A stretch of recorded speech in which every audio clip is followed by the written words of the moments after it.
Hello students आज हम बात करेंगे आपकी नाइन्थ क्लास के साइंस का एक चैप्टर है जिसका नाम है एटम्स एंड मॉलिक्यूल्स।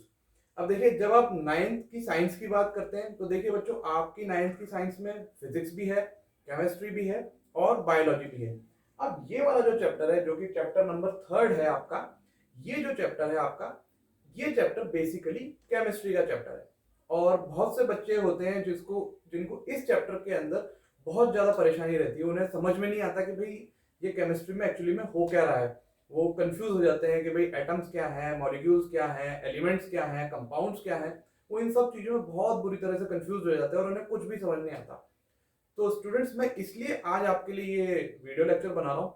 इसके अंदर मैं आपके सारे डाउट्स क्लियर करूंगा कि भाई एटम्स क्या है, मॉलिक्यूल्स क्या है, आपके एलिमेंट्स क्या हैं और आपके कंपाउंड्स क्या हैं। और इस चैप्टर की जो भी सारी आपकी डिटेल्स है, उन सारी डिटेल्स को हम बहुत अच्छी तरह से समझेंगे और बहुत अच्छी तरह से जानेंगे। और ये जो वीडियो है ये मैं कुछ पार्ट्स में बनाऊंगा ताकि आप हर पार्ट को अलग अलग देख सकें और जो भी पार्ट आपका वीक हो आप उसे टाइम पर देख सकें। तो चलिए अपने वीडियो को शुरू करते हैं। तो सबसे पहले हम बात करेंगे कि भाई इस चैप्टर की जब हम बात करते हैं एटम्स एंड मॉलिक्यूल्स की, कि भाई इसके पीछे की हिस्ट्री क्या है। हिस्ट्री से मतलब कि भाई हम आज एटम्स एंड मॉलिक्यूल्स की बात क्यों कर रहे हैं और क्या हम ये बात आज कर रहे हैं, हम आज से बहुत सालों पहले से हम ये बात सोच रहे हैं। तो देखिए स्टूडेंट्स, हमें एटम्स एंड मॉलिक्यूल्स की बात करने से पहले हमें एक और चीज की बात करनी पड़ेगी। वो चीज क्या है? वो चीज है आपका मैटर। अब आप सोचेंगे कि भाई ये मैटर क्या चीज होती है, कहां से आ गई ये चीज, ठीक है ना। तो देखिए मैटर क्या होता है। मैटर होता है आपका कोई भी चीज जो आप देखते हैं अपने आसपास, वो सब कुछ एक मैटर है। जैसे कि आप ये बोर्ड देख रहे हैं, ये बोर्ड एक मैटर है, ठीक है ना। आपने देखा कि कोई चेयर रखी है, वो चेयर एक मैटर है। फिर आप बाहर गए, आपने पेड़ देखा, पेड़ भी एक मैटर है, ठीक है ना। तो इसी तरह से आप जो भी चीज देखते हैं अपने अराउंड, जिसकी कोई शेप है, साइज है या कोई वॉल्यूम है, वो चीज मैटर है, ठीक है ना। अब परेशानी ये हो गई कि भाई मैटर तो है, लेकिन ये मैटर किस चीज से बना हुआ है। तो चलिए अब थोड़ा सा हिस्ट्री में जाते हैं और ये जानने की कोशिश करते हैं कि भाई हमारे पुराने जो लोग थे, हमारे पूर्वज कह लो उनको, तो हमारे जो पुराने फिलोसोफर्स थे वो इस बारे में क्या सोचते थे। तो अगर हम 500 बीसी के अराउंड चले जाते हैं, तो हम अगर इंडिया की बात करें तो हमारे इंडिया में एक फिलोसोफर थे जिनका नाम था महर्षि कनाड। महर्षि कनाड, ठीक है।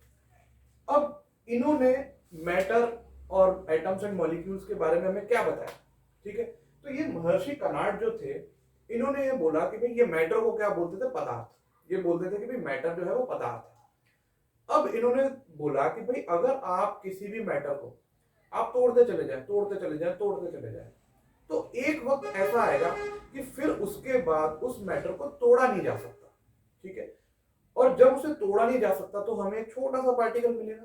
उस छोटे से पार्टिकल को क्या कहा उन्होंने? परमाणु, ठीक है। तो मान लीजिए आपके पास ऐसा कोई स्टोन है, स्टोन कह लीजिए, बॉक्स कह लीजिए, मतलब कुछ भी मैटर का आपके पास कुछ ऑब्जेक्ट है, ठीक है ना। आपने इसको पहले हाथ में तोड़ा, ठीक है। फिर मैंने आपसे बोला इसे फिर तोड़िए, तो आपने फिर इसको यूं हाथ में तोड़ा। मैंने आपसे बोला इसे फिर से हाथ में तोड़िए, ठीक है ना, तो आपने इसको यहाँ से यूं तोड़ दिया। फिर मैंने बोला फिर हाथ में तोड़िए, तो आपने यूं तोड़ दिया, ठीक है। अब आपको ऐसे छोटे छोटे बॉक्स मिलना स्टार्ट हो गए, ठीक है, ये सारे मिल रहे हैं आपको।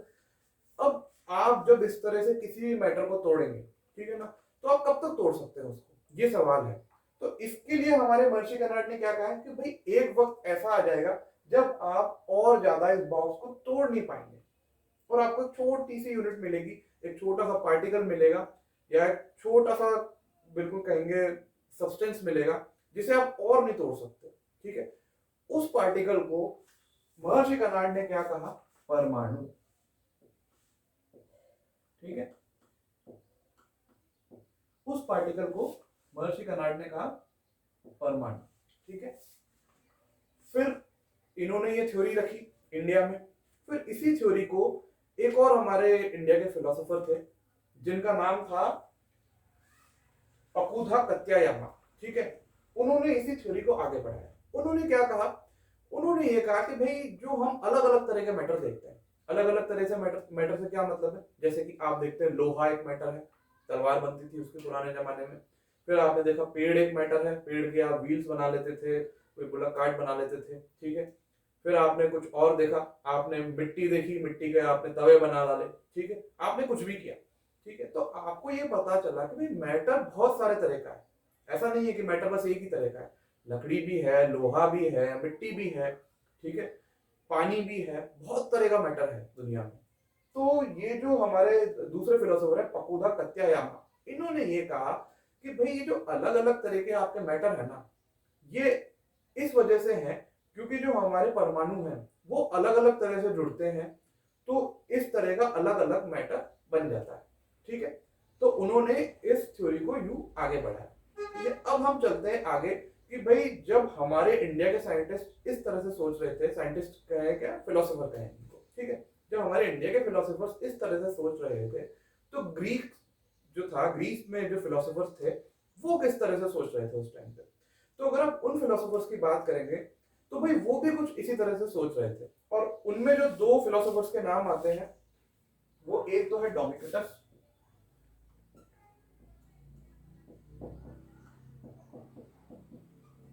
ठीक है, और दूसरे जो फिलोसोफर थे वो थे ल्यूपिगस,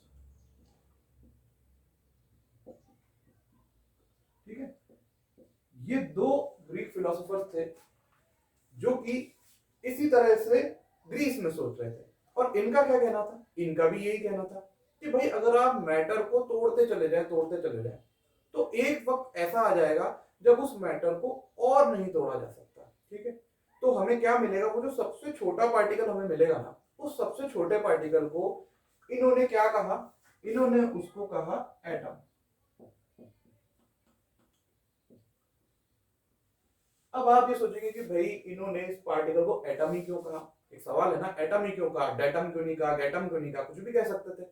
तो एटम इसलिए कहा क्योंकि ग्रीस के अंदर या ग्रीक लैंग्वेज के अंदर एटम का मतलब होता है इनडिविजिबल,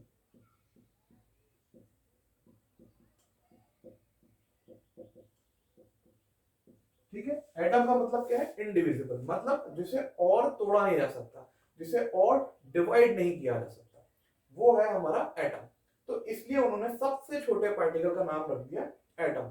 जो उनके हिसाब से सबसे छोटा पार्टिकल जो भी होगा, उन्हें नहीं पता वो पार्टिकल क्या है, लेकिन उन्होंने कहा कि वो जो भी कुछ है हम उसको कहेंगे एटम, ठीक है। अब आगे चलते हैं।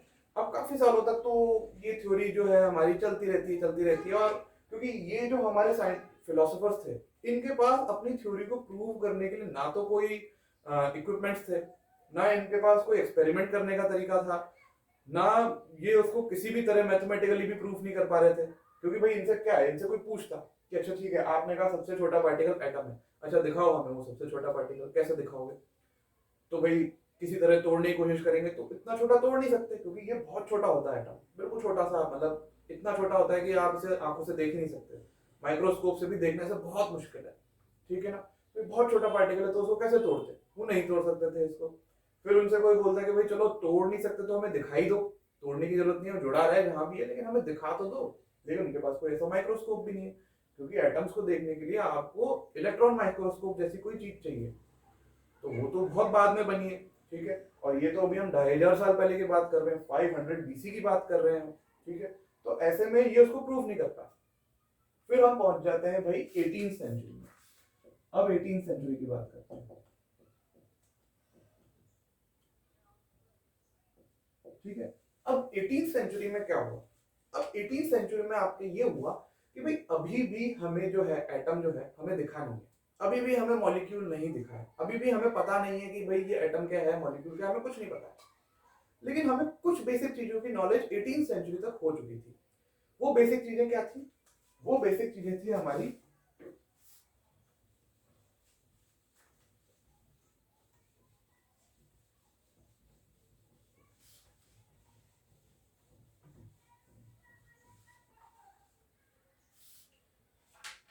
तो वो बेसिक चीजें थी हमारी, पहली तो थी हमारी एलिमेंट्स,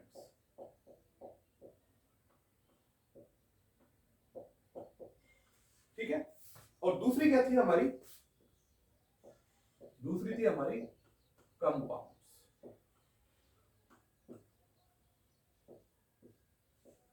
अब आप लोग सोचेंगे कि भाई ये एलिमेंट्स और कंपाउंड्स क्या बीमारी ले आए हैं, ठीक है। एलिमेंट्स और कंपाउंड्स को हमें अच्छे से समझना पड़ेगा। भाई जैसे कि अब आप इसको यूं समझिए कि पुराने जमाने में तलवारें बनाते थे, ठीक है। आपने पढ़ा भी होगा, आपने हिस्ट्री में पढ़ा होगा, सोशल साइंस में पढ़ा होगा कि सबसे पहले हम स्टोन टूल्स बनाते थे, ठीक है, पत्थर के, ठीक है, स्टोन टूल्स बनाते थे, ठीक है। अब जो स्टोन है हालांकि कोई एलिमेंट नहीं है, लेकिन उसके बाद हम धीरे धीरे कहाँ पहुंच गए, हम आयरन के टूल्स बनाने लग गए, ठीक है। बीच में हमने ब्रॉन्ज के भी बनाया, बहुत चीजों, कॉपर के भी बनाए, फिर हम फाइनली आयरन पे पहुंच गए। अब ये जो आयरन है ना, ये जो आयरन है ये एक तरह का एलिमेंट है।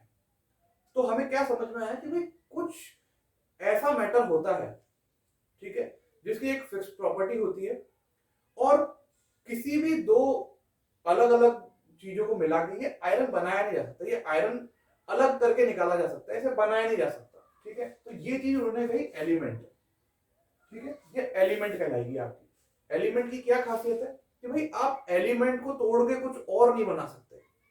आयरन को तोड़ के वो आयरन ही रहने वाला है, आयरन तोड़ के ऐसा नहीं कॉपर बन जाएगा, या कॉपर को तोड़ के आप आयरन नहीं बना सकते। आयरन और कॉपर को मिला के हो सकता है आप कुछ बना दो, लेकिन आयरन को तोड़ के और कुछ नहीं कर सकते, ठीक है। तो इसीलिए क्या, कुछ चीजों को उन्होंने कहा एलिमेंट्स। फिर बात आती है कंपाउंड्स क्या है। अब अगर आप कंपाउंड्स की बात करेंगे तो भाई कंपाउंड्स में क्या होता है कि भाई दो एलिमेंट्स को मिला के हम किसी कंपाउंड को बना सकते हैं, ठीक है। अब फॉर एग्जांपल अगर हम लेना चाहें तो हम क्या ले सकते हैं कि भाई हमने ले लिया हाइड्रोजन ले लिया, ठीक है। अब हाइड्रोजन एक तरह की गैस है, ठीक है। हाइड्रोजन को मैंने किसके साथ जोड़ा, ऑक्सीजन के साथ जोड़ा। ऑक्सीजन भी एक तरह की गैस है, ठीक है। ये दोनों क्या है, एलिमेंट्स हैं आपके, ये दोनों आपके एलिमेंट्स हैं। हाइड्रोजन एक एलिमेंट है और ऑक्सीजन एक एलिमेंट है। आप हाइड्रोजन को तोड़ के और कुछ नहीं बना सकते। ऐसा कोई केमिकल प्रोसेस नहीं है कि आप इस हाइड्रोजन के एटम को तोड़े या हाइड्रोजन एलिमेंट को तोड़ के आप कुछ बना दें, ठीक है ना। ऐसा कोई प्रोसीजर है कि आप ऑक्सीजन का जो एलिमेंट है ऑक्सीजन भी, कि इसको आप तोड़े और ऑक्सीजन टूट के कुछ और बन जाए, नहीं हो सकता है, ठीक है। इसीलिए ये एलिमेंट है। लेकिन आप क्या कर सकते हैं, आप कर सकते हैं कि भाई हाइड्रोजन और ऑक्सीजन को जोड़ दें और जोड़ के आपको क्या मिल जाता है, वाटर मिल जाता है, या आप कह सकते हो H2O मिल जाता है, ठीक है। ये वाटर का केमिकल फॉर्मूला है। अभी हम ये क्वेश्चन जो है बैलेंस नहीं है, अभी हम उन सब चीजों में नहीं घुसेंगे, ठीक है, वो हम बाद में बात करेंगे। लेकिन अभी समझने की बात क्या, हाइड्रोजन को जोड़ा ऑक्सीजन से, हमें क्या मिला, वाटर मिला, ठीक है। अब वाटर क्या है, फिर वाटर एक कंपाउंड है। क्यों कंपाउंड है ये, क्योंकि इस वाटर को हम तोड़ सकते हैं, इस वाटर को हम तोड़ के इससे हाइड्रोजन और ऑक्सीजन बना सकते हैं, ठीक है। तो इसका मतलब क्या है कि एलिमेंट को फर्दर किसी और टाइप के मैटर में नहीं तोड़ा जा सकता, ठीक है। ऑक्सीजन को किसी और टाइप के मैटर में नहीं तोड़ा जा सकता, तो वो एलिमेंट है। और वाटर क्या है, वाटर एक ऐसा मैटर है जिसको हम तोड़ के दो अलग एलिमेंट्स फाइंड आउट कर सकते हैं, दो अलग एलिमेंट्स में तोड़ सकते हैं, तो इसलिए वो क्या है, कंपाउंड है। अभी हम एटम्स की बात नहीं कर रहे हैं, मॉलिक्यूल्स की बात नहीं कर रहे हैं, हम सिर्फ एलिमेंट्स और कंपाउंड्स की बात कर रहे हैं। तो भाई 18th सेंचुरी की जब हम बात करते हैं तो अभी साइंटिस्ट ने एटम्स और मॉलिक्यूल्स नहीं देखे, लेकिन उन्हें यह समझ में आ गया कि भाई हाइड्रोजन को और ऑक्सीजन को जोड़ के वाटर बन जाता है और वाटर को तोड़ के हाइड्रोजन और ऑक्सीजन बन जाती है। तो हाइड्रोजन को उन्होंने कहा एलिमेंट, ऑक्सीजन को उन्होंने कहा एलिमेंट और वाटर को उन्होंने कहा कंपाउंड। और ये सिर्फ एक एग्जांपल है, ऐसे बहुत सारे एग्जांपल्स हो सकते हैं, ठीक है। जैसे कार्बन और ऑक्सीजन से आप कार्बन डाइऑक्साइड बना सकते हैं, कार्बन मोनोऑक्साइड बना सकते हैं, ऐसे बहुत सारे एग्जांपल्स हैं, ये बस उनमें से एक एग्जांपल है। तो 18th सेंचुरी तक जो हमारे साइंटिस्ट थे उनको ये समझ में आ गया था कि कुछ चीजें आपकी एलिमेंट्स होती हैं और कुछ चीजें आपकी कंपाउंड्स होती हैं। फिर उनके सामने क्वेश्चन था। अब क्वेश्चन क्या था उनके सामने कि भाई एलिमेंट्स हैं, कंपाउंड्स हैं, पर ये एलिमेंट्स जो हैं ये कंपाउंड्स बनाते क्यों हैं, और अगर बना भी दिया तो बनाया कैसे। ये दोनों क्वेश्चन उनके सामने थे कि एक तो क्यों बनाते हैं और एक कैसे बनाते हैं, ठीक है। और इस चीज का एक्सप्लेनेशन बहुत जरूरी था और इसी चीज के आंसर में हमारी केमिस्ट्री का जो बेस है, जो बेसिक्स है, वो तैयार हुए, ठीक है। तो इस चीज के लिए सबसे पहले जो हमें लॉ दिया गया वो किसके द्वारा दिया गया, दो साइंटिस्ट थे, ठीक है, पहले हम दो साइंटिस्ट के नाम जानेंगे।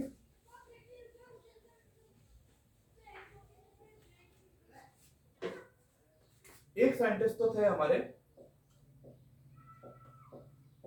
लवोइजियर, ठीक है। दूसरे साइंटिस्ट थे हमारे प्रोस्ट। अब ये दो साइंटिस्ट थे 18th सेंचुरी में, इन्होंने केमिस्ट्री के दो बहुत इंपॉर्टेंट लॉ दिए, ठीक है, जिन्हें हम कहेंगे लॉ ऑफ कॉम्बिनेशन।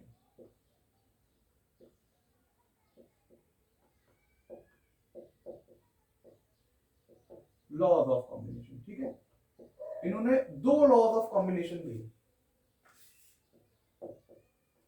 ठीक है, टू लॉज ऑफ कॉम्बिनेशन इन्होंने हमको दिए। अब वो क्या क्या थे? एक तो इन्होंने दिया law of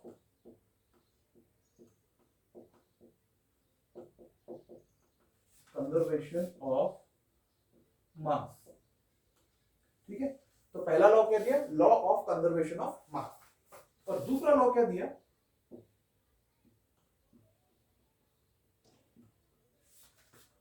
law of constant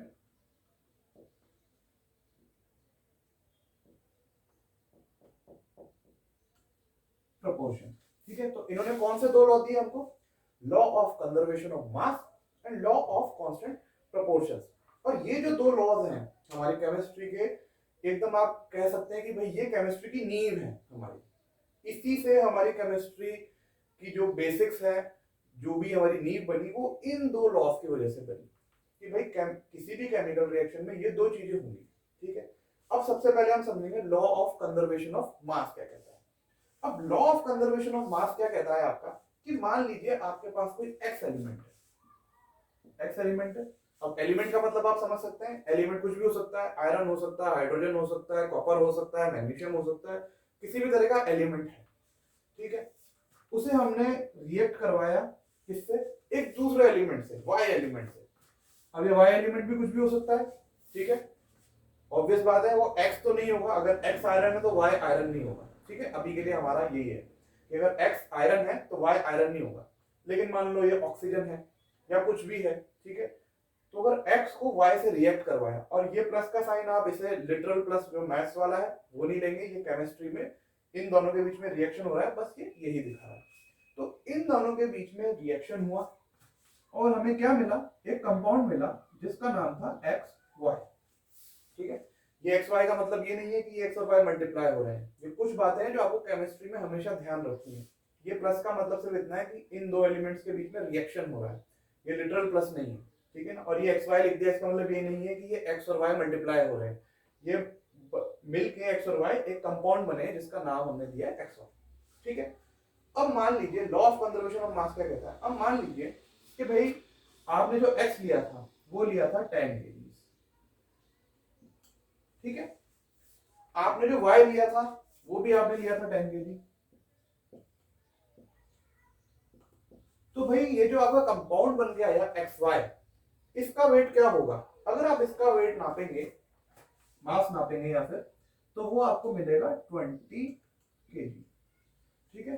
तो law of conservation of mass ने क्या कहा कि भाई अगर आप कोई भी केमिकल रिएक्शन कराएंगे तो मास हमेशा कांस्टेंट रहेगा। ऐसा नहीं होगा कि भाई यहाँ तो 10 kg, इस 10 kg से रिएक्ट किया और यहाँ पे 10 kg ना मिलके मेरे को भाई 15 kg मिल गया, ऐसा कभी भी नहीं होगा। इसका मतलब क्या है? Law of conservation of mass क्या कहता है कि मास can never be created neither be destroyed in a chemical reaction. ये केमिकल रिएक्शन हुई, एक्स ने रिएक्ट किया वाई से और बनाया एक्स वाई, ठीक है ना। एक्स के 10 kg थे, वाई के 10 kg थे, तो एक्स वाई के कितने kg मिलेंगे? हमें 20 kg मिलेंगे। ऐसा नहीं हो सकता कि 15 kg मिल जाए, या ऐसा नहीं हो सकता कि 21 kg मिल जाए, बिल्कुल उतना ही मास हमें मिलेगा, ठीक है।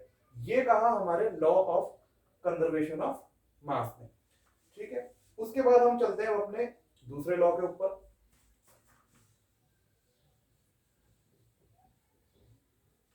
दूसरा लॉ क्या है हमारा? Law of constant proportions. अब लॉ ऑफ कांस्टेंट प्रोपोर्शन क्या कहता है कि भाई दुनिया में अलग अलग तरह के मैटर है, ठीक है।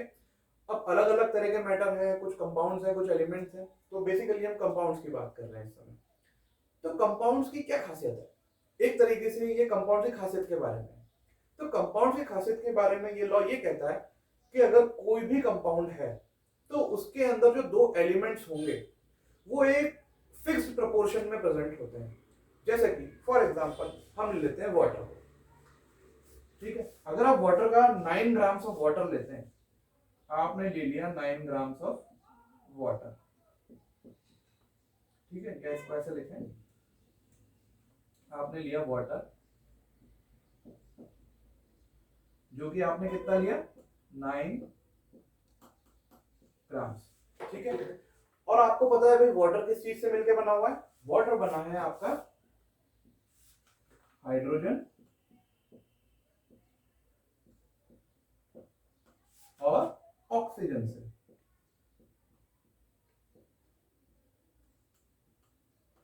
ठीक है। तो वाटर आपका किससे बना है, water equal to hydrogen plus oxygen. अब अगर आपने वाटर के 9 ग्राम्स लिए तो आप अगर एक्सपेरिमेंट करेंगे तो आपको ये पता चलेगा कि भाई हाइड्रोजन जो है इसके अंदर वो तो है 1 ग्राम, ठीक है। और ऑक्सीजन जो है इसके अंदर वो है आपकी 8 ग्राम, ठीक है।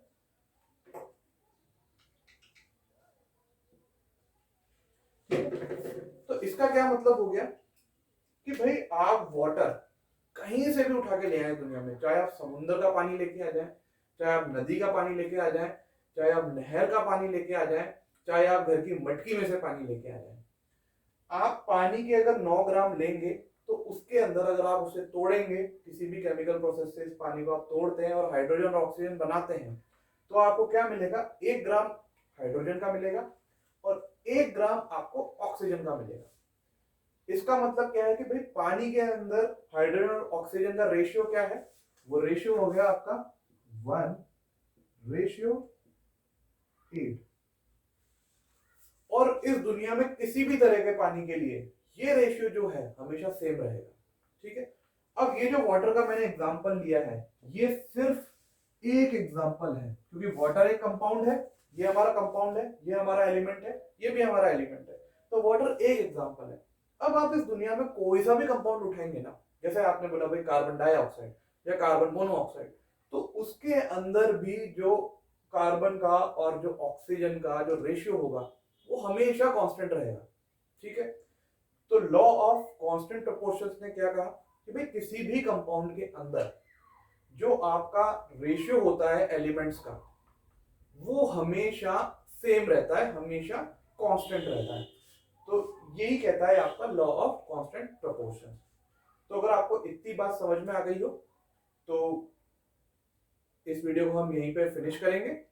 और अगर आपको इस वीडियो में कोई भी डाउट हो कि भाई क्या है, अगर आप कुछ क्वेश्चंस पूछना चाहें तो आप मुझसे जरूर पूछिए।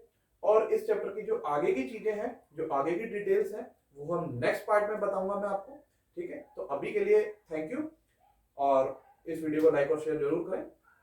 ओके।